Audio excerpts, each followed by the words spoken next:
আশা করি বন্ধুরা আপনারা ভালো আছেন। আজ আবার চলে আসলাম রসুনের ক্ষেত নিয়ে। তো সবাই ভিডিওটি শেষ পর্যন্ত দেখুন।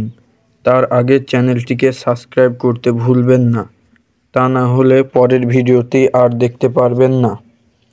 রসুন একটি ঐতিহ্যবাহী ফসল।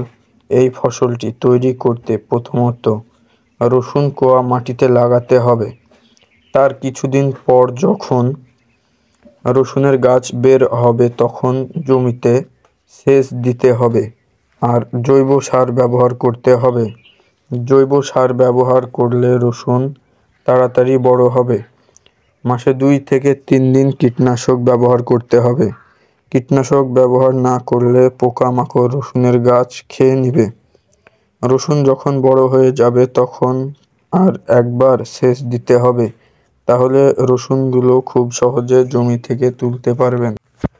রসুন উঠানোর পর আপনারা রসুনের গাছগুলো কেটে ফেলবেন। কেটে ফেলার পর সেই রসুনগুলো আপনারা বাজারে বিক্রি করে অর্থ উপার্জন করতে পারবেন। তো এই ছিল আপনাদের কাছে আমার কৃষি উন্নয়নের কিছু ভালো দিক।